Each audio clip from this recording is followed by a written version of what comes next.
Hey everyone, how are you? Today's Monday and today's Tuesday. Does it really matter what day it is? Yeah, today is Tuesday. So I invite everyone to pour themselves a drink. I have some rye tonight. That is perfect, and that's gonna help me get in the mood to spend a little bit of time out on the grill tonight. We have a Traeger barbecue, it's smoker grill. I'll show it to you in just a minute. And we are going to reverse sear a tri-tip. So what I did was bought a tri-tip yesterday. I bought it a few days ago. Last night I butchered the heck out of it, and I really took all the fat off of it. I put it in this Ziploc bag with about a half a cup of Tempranillo that we had open from Justin Winery in Paso Robles. It was, probably should have just drank it, but that's all right. This meat will be super flavorful. About a quarter of a cup of red wine. You can see all these garlic cloves that I put in here, and salt and pepper. It's sat overnight in the refrigerator in this. I massaged the meat a little bit, and we are about to pull it out. I've left this meat out here at room temperature for about 30 minutes or so, because when I put this on the grill, I don't want it to be ice cold inside. Oh man, it smells so good in there. Smells so good. All right, so we are going to pull this out. Just to keep my hands clean today, I'm going to grab a napkin. I'll grab some tongs, why not? Grab some tongs and I'll pull it out this way. And that way I'm not having to go back and forth a ton of times to the sink. All right, so the other thing I added, like I said, the red wine, the olive oil, a little bit of honey, which is helping it coat on there really nicely, salt and pepper. And I like this so much better than those store-bought marinades because I get to control the amount of sodium. A lot of these other ones use so much sodium as a preservative. I'm really just trying to make it a flavor enhancer. So it looks really nice. I trimmed a lot of fat off of it. A lot of times you get the tri-tip and that entire bottom is covered with a piece of fat about that thick. That whole thing went off. I trimmed off the sides, and what I left in here is what I'd call the fat that should melt off as it's cooking. I even kind of went in here and I scored. There was a line of fat inside that I went and took out because I felt that it would not be so great to chew on it. So I left what I think will melt off, because we do want a little bit of fat for flavor. And then the rest of this is gonna go on to the Traeger. So we'll reverse sear it for about an hour at 225 to 235. And then at that point, we will take it off. We'll put it up at a 500-degree temperature, as hot as we can get the thing. And we'll give it about 5 minutes on each side. So I'm gonna show you the other couple of things I've done here. So we have artichokes that I have simmered in this pot for about half an hour. I just have 3 of them. They are kind of that par cooked. We'll end up finishing them on the grill as well. So that'll be good. So let's walk out to the Traeger. We're gonna take a trip today. So we are walking out of the kitchen through the dining room. I don't know if I can be able to do this with 2 hands. Should use my phone. All right, so the Traeger is outside now. Here comes our tri-tip.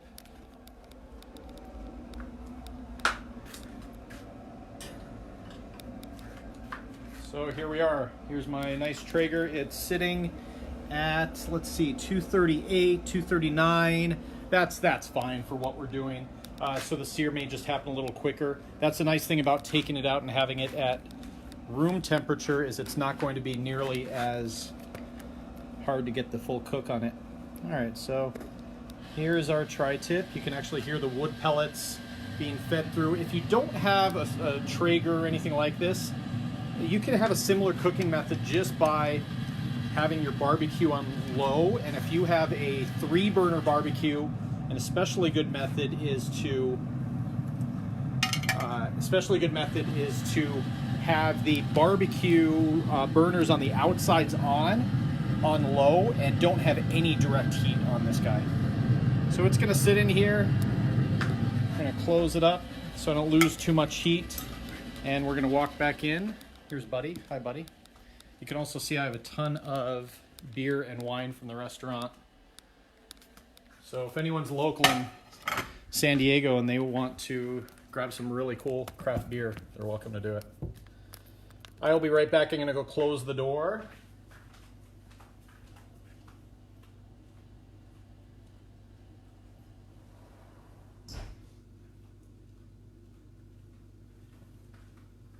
So remember that marinade, it was a half a cup of red wine, a quarter cup of olive oil, pretty good amount of salt and pepper because this is a thick piece of meat, and so you can really crust almost the outside with salt, and then some honey. And I already had the meat in this bag, and then I just put all the ingredients in there, and it sat in the meat. I actually massaged the meat in the bag, and then I took as much air out as I could, and then let it sit in the refrigerator overnight.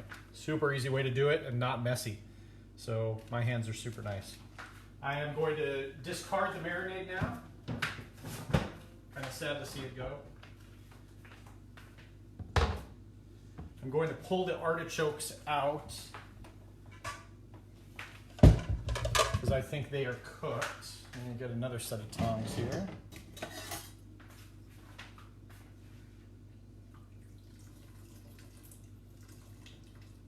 Let all the water drip off.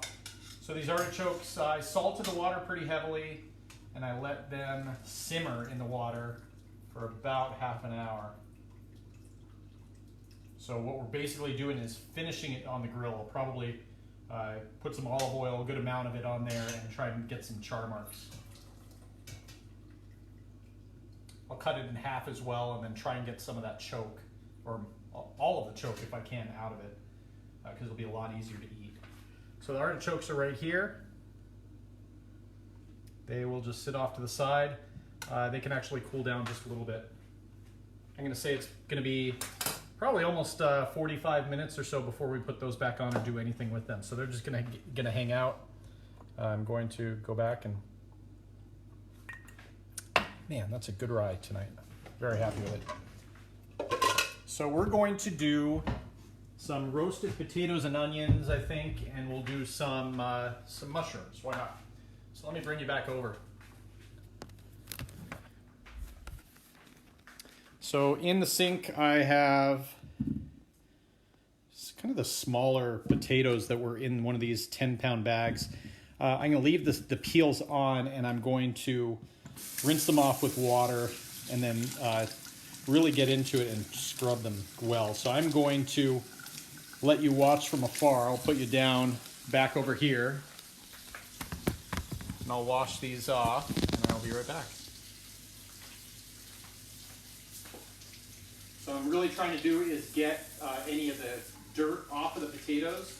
I want all the nutrients that are in the skin, plus the texture will be great as they roast on that Traeger.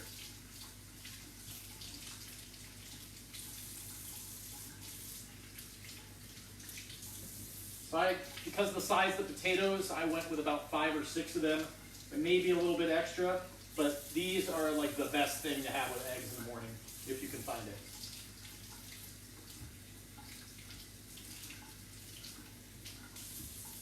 I went on a hunt for toilet paper today, and instead I came home with a whole bunch of vegetables. So that was kind of cool, including those artichokes.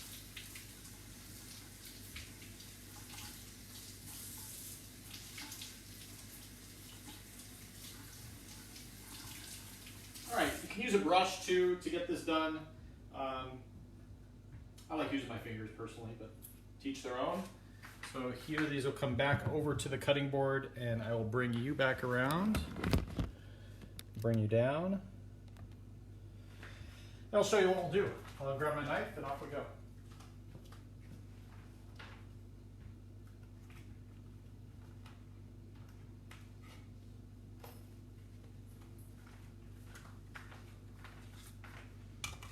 All right, so you want to have a sharp knife for this. You don't want the potatoes to start shredding on you. So all we're doing is finding, a lot of the potatoes aren't perfectly round. They kind of have these flat spots.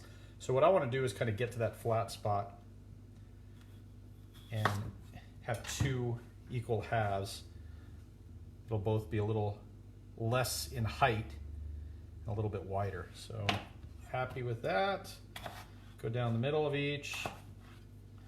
And I want to have some surface area. I'm going to coat these in olive oil and put them on a sheet pan. And I also want them to cook relatively evenly. So I'm going to try and look for pieces about this big for what we're doing. So I'm going to put these right into a bowl that I have here. And I will get the rest of these done.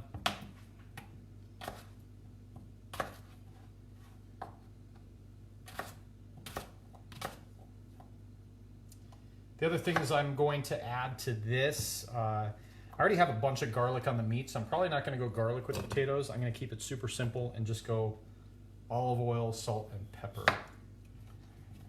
I may get a wild hair and throw maybe some like smoked paprika on it. At the end, if I feel like I didn't get enough smoke from that Traeger, I think we'll be okay.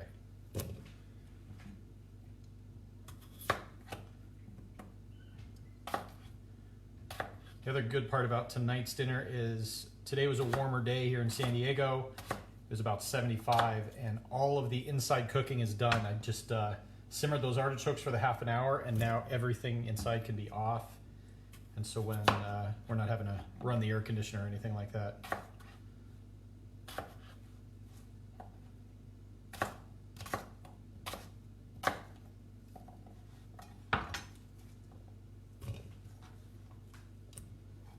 The cutting board this big, I could probably do 3 potatoes at once before moving them over, but just like to have plenty of room to work.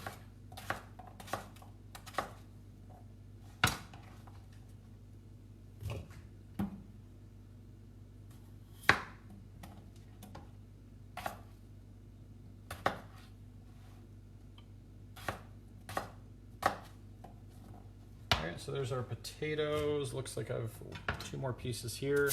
Now we're gonna do the same thing with the onions. I'm going to cut off the head. I'm going to cut down the middle, remove the peel. And remember, I said this before, but if you're just tuning in for the first time, the sharper your knife, the less you're gonna have the gases that come off of the onion and make you cry. But if you are working with an onion and either super sensitive or you are working with a dull knife for some reason, if you stick a piece of white bread in your mouth while you're working on it and have that white bread kind of like sticking out over the area you're working, it's going to take a lot of those gases and soak them into the white bread instead of making it up into your eyes. So for this, I'm going a little bit bigger. So I want to have actual pieces of onion in there that you can see. I'm not going to worry about pulling any of it apart or anything like that. It actually might be a neat thing if you have a few pieces stuck together and you want a big bite of onion. Because as it's roasted here for this probably half an hour, 40 minutes, it's going to soften up quite a bit. Be a pretty great flavor. All right, so you notice this onion. So this one has a little green sprout coming out the top. No problem using it. You just are going to, once you get to the middle, you'll notice that part of the onion's green, so you'll discard that. But the only time the onions go bad are when you get almost this milkiness. If you see milk in there, that's a sign that your onion's pretty old. And then sometimes you can get decaying on the outside where you feel it and it's concave. As soon as that happens, toss the onion. Don't work with it anymore. It's not worth dealing with and not worth getting yourself sick.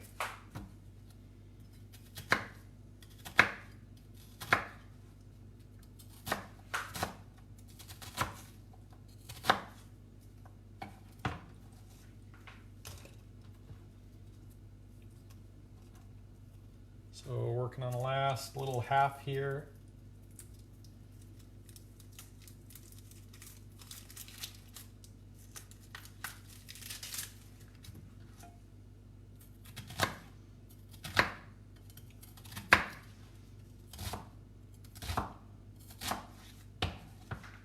That's gonna go in. So here are our potatoes and onions. I'm going to take a bunch of olive oil. And this one I'm not being shy at all. I'm going to take a good amount of salt. And I'm going to take some pepper. And this one I'm just gonna pour straight on here.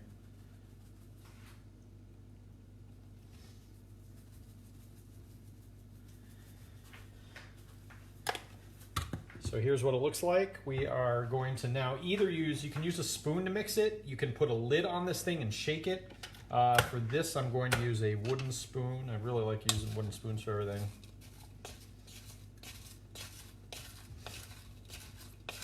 I'm just trying to make sure that everything has worked together.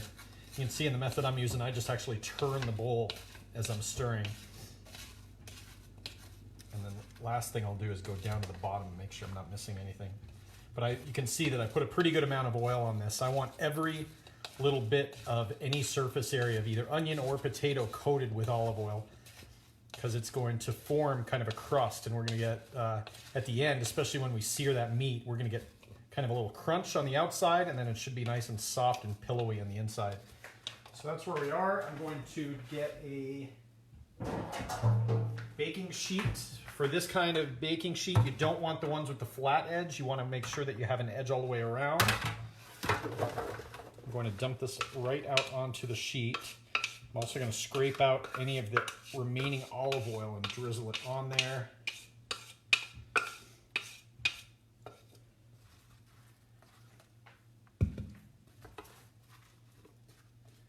So yeah, I have a ton of potatoes here, but man, they're going to be good. I want to spread this out. The more spread out it is, the crunchier the potatoes will get. And they don't steam on each other. If you end up piling them up, they'll kind of get these little steam pockets and make them mushy. And I want some texture here in these potatoes. So I am good with this, I think. Yeah, this looks good. So here are our potatoes. I'm going to take them and put them right out onto this Traeger. I'm lucky enough to have a pretty large one, so I can put a number of different things on there at once. I'm gonna set this up here while I walk outside.